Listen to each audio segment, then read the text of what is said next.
Tenga usted muy buen día, bienvenido a este segmento Gotitas de Miel, por supuesto en Vea Canal. Mi nombre es Claudia Méndez Ruiz y es un verdadero gusto poderlo recibir y este tiempo poder hablar de esas buenas noticias del Evangelio de la Paz. El día de hoy vamos a platicar acerca de un tema que pues suele suscitar una serie de incluso a veces conflictos por las diferentes posturas que esto pues desarrolla, pero el día de hoy nos vamos a fundamentar en el texto bíblico y vamos a entender qué relación hay entre los cielos, la tierra y pues por supuesto las escrituras. Así que si usted me hace el favor, abra su Biblia y vamos a comenzar ni más ni menos con uno de los salmos que a mi criterio es muy hermoso, si no le diría de los más hermosos. Y sí, este salmo habla precisamente de los cielos. Vamos, y le estoy hablando del Salmo 19. Y oiga bien cómo comienza esto. Y dice, los cielos cuentan la gloria de Dios, y el firmamento anuncia la obra de sus manos. Un día emite palabra a otro día. Una noche a otra noche declara sabiduría. No hay lenguaje ni palabras, ni es oída su voz. Por toda la tierra salió su voz, y hasta el extremo del mundo sus palabras. En ellos puso tabernáculo para el sol, y éste, como esposo que sale de su tálamo, se alegra cual gigante para correr el camino. De un extremo de los cielos es su salida, y su curso hasta el término de ellos, y nada hay que se esconda de su calor. Por supuesto, está hablando del sol. La ley de Jehová es perfecta, que, oiga bien esto, que sostiene el alma. El testimonio de Jehová es fiel, que hace sabio al sencillo. Los mandamientos de Jehová son rectos, que alegran el corazón. El precepto de Jehová es puro, que alumbra los ojos. El temor de Jehová es limpio, que permanece para siempre. Los juicios de Jehová son verdad, todos juntos. Deseables son más que el oro, y más que mucho oro afinado, y dulces más que la miel, y que la que destila del panal. Tu siervo es además amonestado con ellos. En guardarlos hay grande galardón. ¿Quién podrá entender sus propios errores? Líbrame de los que me son ocultos. Preserva también a tu siervo de las soberbias, que no se enseñoreen de mí. Entonces seré íntegro y estaré limpio de gran rebelión. Mire qué cosa más hermosa.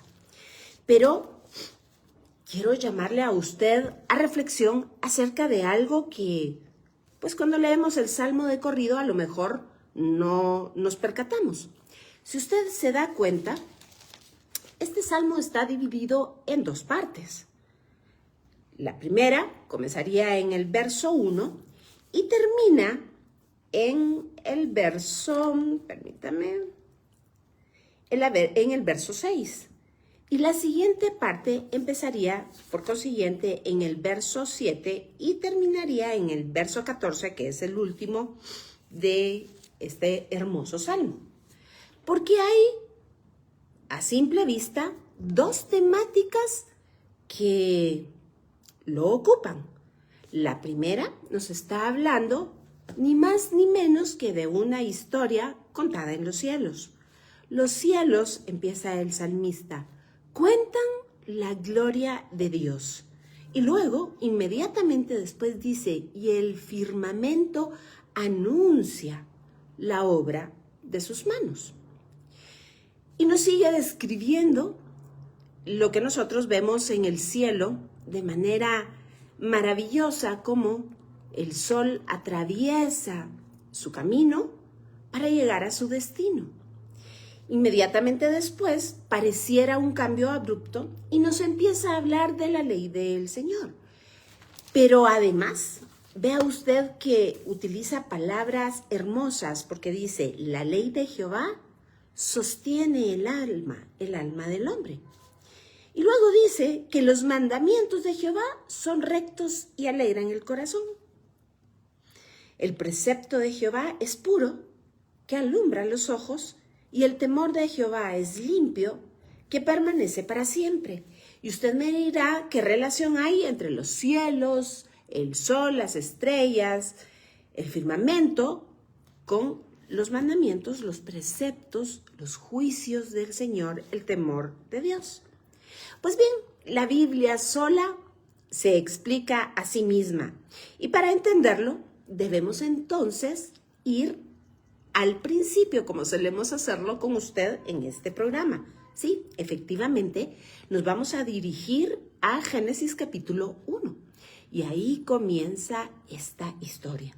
Porque déjeme decirle que efectivamente el salmista nos dice que los cielos anuncian una historia, nos relatan acontecimientos y además ponen en evidencia la obra de las manos de Dios. ¿A qué se refiere esto? Así que véngase conmigo y nos vamos a Génesis capítulo 1, verso 14. Y dice de la siguiente manera. Dijo luego Dios, haya lumbreras en la expansión de los cielos para separar el día y la noche y sirvan de señales para las estaciones, para días y años. Y usted me dirá, pues sí, claro, nosotros sabemos que cuando el sol se oculta, pues claramente, y de manera, lo digo, opuesta, empieza la noche con la oscuridad. Es evidente, es claro que así es. Pero además, bueno, y esto déjeme decirle que además es una retórica porque la Biblia nos dice que para el Señor es exactamente lo mismo las sombras que la luz. Y después platicaremos a lo mejor un poquitito de esto. Pero continuando con la lógica de nuestras ideas, déjeme decirle que el verso 14 nos está, si bien diciendo, en el primer término de interpretación, el literal, que efectivamente Dios, cuando hizo la creación, puso en los cielos la obra de sus manos, es decir, los astros, los cuerpos celestes, el sol, la luna, las estrellas. También hay en otro nivel de interpretación, para el cual nos debemos de ir específicamente al idioma hebreo bíblico y entender que existe ahí una codificación que nos habla precisamente, o que nos explica el Salmo 19. Y véngase conmigo, vamos a leer y luego yo le voy a hacer acá un par de aclaraciones. Otra vez leemos el verso 14 y dice así. Dijo luego Dios, haya lumbreras en la expansión de los cielos para separar el día y la noche y sirvan de señales para las estaciones, para días y años. Y aquí las dos palabras claves que nos servirán para nuestro ejercicio de interpretación son precisamente señales y estaciones. En el hebreo bíblico, en el hebreo original, la palabra señal es ot y luego la palabra para estaciones es moadim, en singular moed. Y aquí estriba la explicación fundamental para entender el Salmo 19. ¿Por qué estamos hablando de todo esto? Pues déjeme decirle que recientemente, el día 12 del mes recién pasado, fuimos testigos de 3 fenómenos en una misma noche. Y le estoy hablando, usted sabe, del eclipse que se vio en gran parte del mundo, si no es que por lo menos en la mitad del mundo, la mitad de habitantes del mundo pudieron presenciar este eclipse total. Pero además hubo una alineación de planetas y si esto fuera poco, también hubo una lluvia de estrellas. ¿Cómo podemos saber si todo esto tiene alguna relación con la Biblia? Pues continuemos para descubrirlo. Y es que, como le decía, las dos palabras claves en las cuales nos centraremos esta mañana es señales, que son ot. En otras palabras, Dios nos está diciendo que en los cielos Él ha puesto un billboard, como aquellos carteles que se acostumbraba a poner en la década de los 70s en las carreteras de Estados Unidos, que eran tan famosos, llenos de foquitos, para que las personas que circulaban en los freeways se dieran cuenta que ahí a lo mejor había alojamiento o había comida, y que fuesen carteles muy llamativos, llenos de luz. Pues eso es lo que Dios nos está diciendo acá, que los cielos son el billboard que Él utiliza para transmitirnos algún mensaje. Y luego dice que son señales o son billboards para señalar, valga la redundancia, las estaciones. Y usted me dirá, primavera, verano, otoño, invierno. Pues sí. Déjeme decirle que en el primer término, efectivamente, se refiere, y aquí vamos a ver un calendario bíblico, y vamos a ver que sí, tiene una relación estrecha con el tiempo de la siembra y la cosecha. Pero además, en un sentido más profundo de interpretación, esta palabra moed o moadim en plural se refiere ni más ni menos que a las citas programadas por Dios para reunirse con su pueblo. Las moadim del Señor, las fiestas, también se puede traducir como fiestas de Santa Convocación, aquellas citas programadas por Dios para reunirse con su pueblo. ¿Cómo sabemos esto? Porque esta palabra vuelve a aparecer en el texto bíblico, ya no en Génesis, sino hasta en el libro de Levítico. En el capítulo 23 específicamente, en el capítulo que atañe justamente a las fiestas de Santa Convocación. Y como pues no tenemos mucho tiempo y ya casi llevo la mitad de lo que tenemos para poderle explicar, voy a apresurarme un poquito y voy a tomar entonces este calendario que dice acá calendario hebreo, pero recuérdese usted que es el calendario bíblico. Y como le decía, los meses del año, de acuerdo al calendario bíblico, son también 12, pero déjeme contarle que el calendario tiene 4 inicios de año. El primero es el año de los animales, que casi está prácticamente en desuso. El segundo es el año nuevo de los árboles. Luego, el año religioso. Y, por último, el año civil. El año civil es aquel que cuenta la cantidad de años desde la creación de todo lo que existe.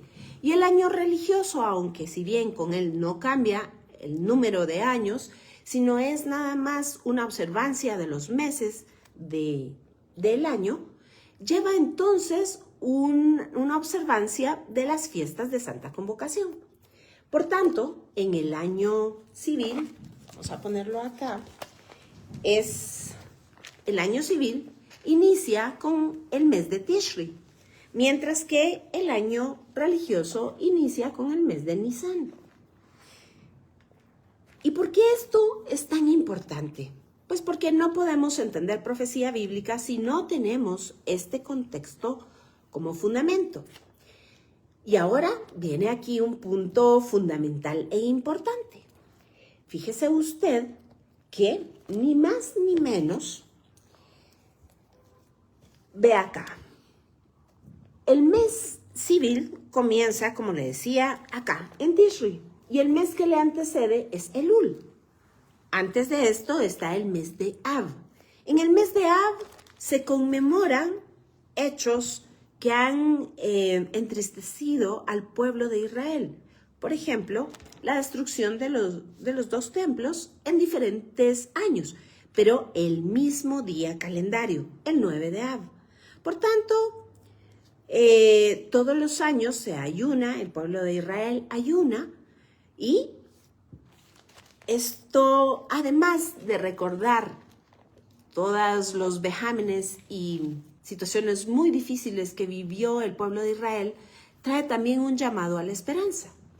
Pero inmediatamente al terminar este mes de Av, que es un mes de juicio, un mes de dolor, un mes de lloro, de lamentación, empieza entonces el mes de Elul.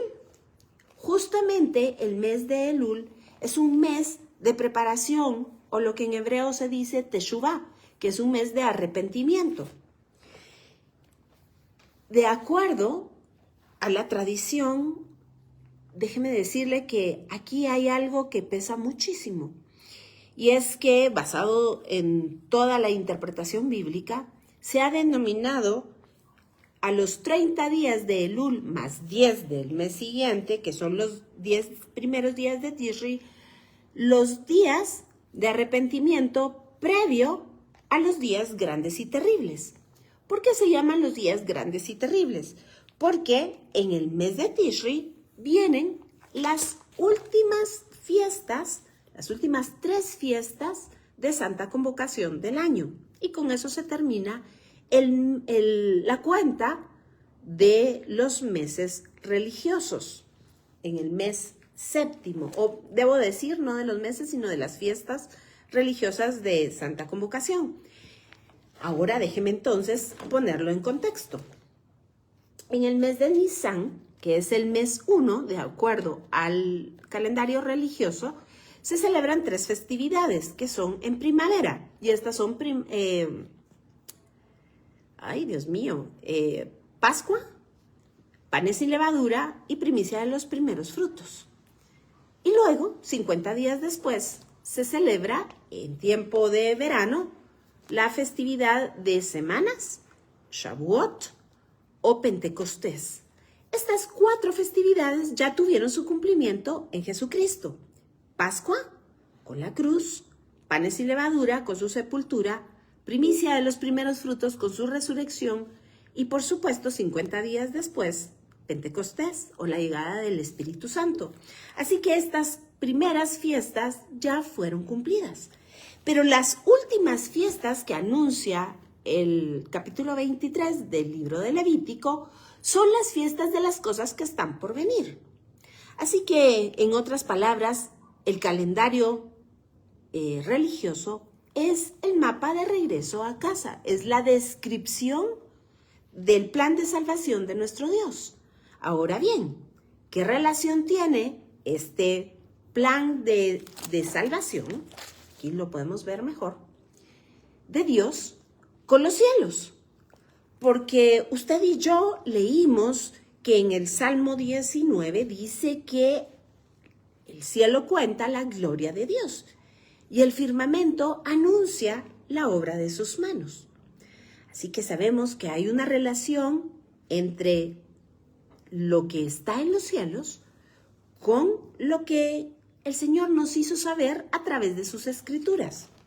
Y bien, ¿qué pasa entonces con el mes de Tishri y las últimas festividades de Santa Convocación? Esas que anuncian las cosas por venir. Primero debemos de saber cuáles son estas festividades. Pues la que inicia el mes de Tishri, el día 1, es trompetas, que también se conoce como Rosh Hashanah o cabeza del año, y que además tiene un sentido profético tremendo, inminente. Habla de la coronación del rey, habla de las bodas del rey, habla de cómo el rey toma en sus brazos a su novia, así como se acostumbra, y déjeme contarle que es precisamente de aquí, de donde nace la costumbre de que el novio carga a la novia para atravesar la puerta de la casa. Es justamente de acá de donde se toma ese concepto, porque la Biblia nos evidencia entre bambalinas que esto es lo que va a suceder. El rey tomará entre sus brazos a la amada. Es el día de la apertura de las puertas y también el día en donde se lee el libro. Inmediatamente después, el día 10 de este mismo mes, se conmemora la festividad de Yom HaKippurim, o el día de expiación o el día de perdón. Y aquí los judíos acostumbran a vestirse de blanco, pero es que esto es un anuncio de lo que Pablo nos anuncia en Tesalonicenses y en Corintios, en un abrir y cerrar de ojos a la final trompeta. Oiga usted, la festividad recién anterior, de la cual yo le acabo a usted de hablar, pues ni más ni menos que es la festividad de trompetas. Y la Biblia nos dice, a la final trompeta, los muertos en Cristo resucitarán primero, y luego nosotros que habremos quedado seremos transformados. Así que el pueblo de Israel acostumbra en esta festividad, en expiación, vestirse de blanco todo ese día y ayunar, porque el ayuno representa matar la carne. Evidentemente, esto, como les repito, es un anuncio, una prefiguración, es el contarle al mundo hacia dónde vamos. Efectivamente, cuando seamos transformados, esta carne dejará de ser todo esto que es momentáneo, dejará de ser para que entre entonces, así lo dice la carta a los Hebreos, todo aquello que es eterno. Y vamos por el día 10 de Tishri, pero el día 15 inicia la festividad de tabernáculos. Esta festividad, que se conmemora por espacio de 7 días, anuncia ni más ni menos que el milenio y da inicio, una probadita de lo que será la eternidad.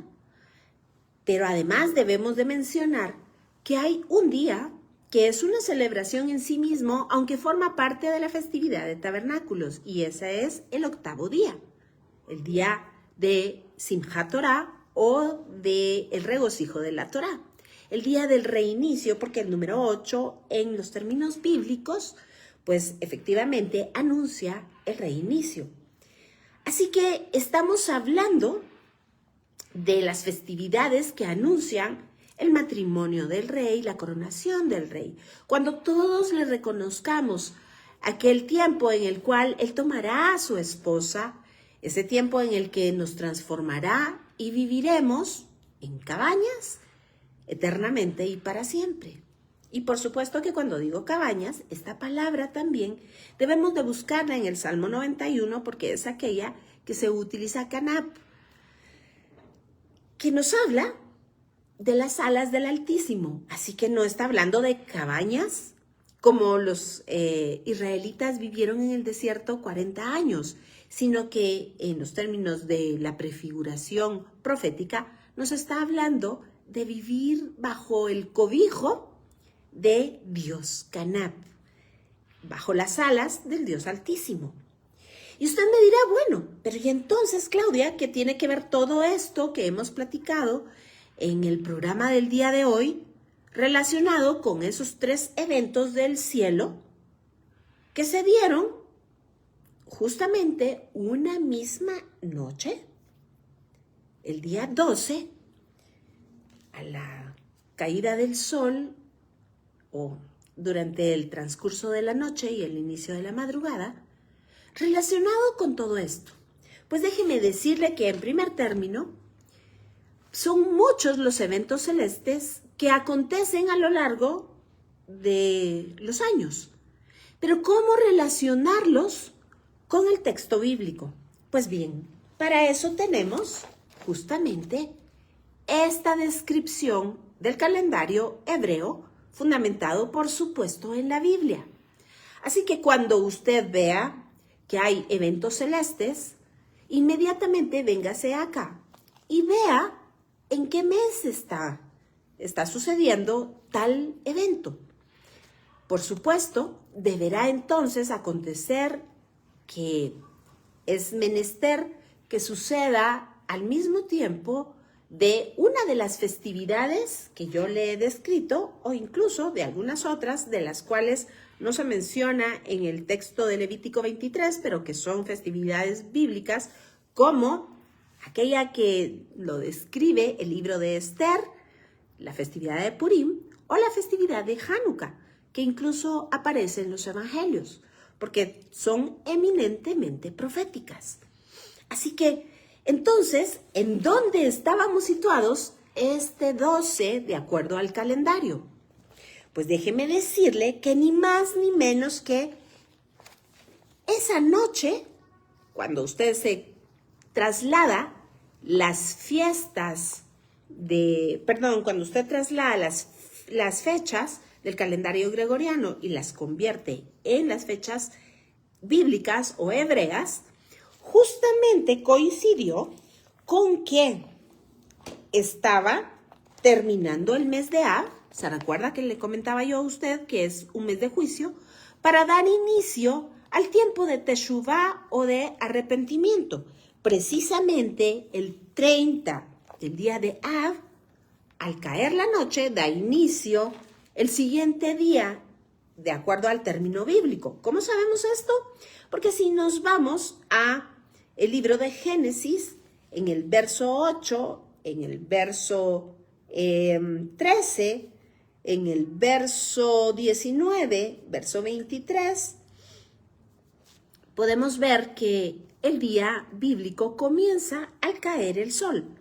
Así que no fue casualidad que estos tres eventos celestes coincidieran precisamente al terminar un mes y comenzar ni más ni menos que el mes del arrepentimiento, para prepararnos a las festividades de Santa Convocación, que también se llama el día o el tiempo terrible, grande y terrible. ¿Y sabe usted? Porque ciertamente esas mismas festividades anuncian el juicio de las naciones y por supuesto si nos vamos al libro de Apocalipsis en el capítulo 20 podemos ver que es justamente en ese tiempo cuando el Señor juzgará también a Satanás y a sus enemigos y los echará en el lago de fuego. Así que seguramente este billboard que el Señor puso en este mes, en este 12 recién pasado, cuando fuimos testigos de estos tres eventos maravillosos, magníficos, hermosos en los cielos, el Señor nos estaba llamando al arrepentimiento, a estar pendiente de su mensaje a través de su palabra, porque esta hermosa, maravillosa palabra de vida es esa antorcha que tenemos, es el testimonio de Jesucristo, es esa antorcha que nos alumbra en el día oscuro, es el mapa de regreso a casa, es sin duda la carta de amor más hermosa que jamás nunca se podrá escribir de igual manera. Nada se compara a las escrituras y a esta historia de amor descrita y realizada, llevada a cabo, cumplida por nuestro Mesías. Así que de manera muy rápida, porque sé que es muchísima la información, quería contarle a usted que somos testigos, a lo mejor, de todos estos eventos en esta muy probable última generación, en donde los patriarcas quisieron ver y ellos se quedaron contemplando de lejos como el invisible. Así que gocémonos en ver cómo el Señor cumple y lleva a cabo aquello que anunció. Está haciendo exactamente lo que dijo que haría, de la manera que haría. Lo importante es que nosotros podamos verlo, apreciarlo y que podamos glorificar su nombre. Por supuesto, todo esto no debe de ser motivo de miedo. Si nosotros sabemos en quién hemos creído, sabemos que la esperanza de la redención cada día se acerca un poquito más. Y si no conocemos a este Dios maravilloso que se despojó a sí mismo para morir en una cruz, para darnos vida eterna, yo le exhorto a usted que abra las páginas de este pacto que el Señor Dios ha dejado entre Él y nosotros. Esta historia de amor relatada a lo largo de estos libros maravillosos, desde Génesis hasta Apocalipsis, la historia es la misma. Con cuánto amor Dios nos ha amado. Jesucristo, Dios, se despojó a sí mismo para morir en una cruz, para derramar su sangre por usted y por mí.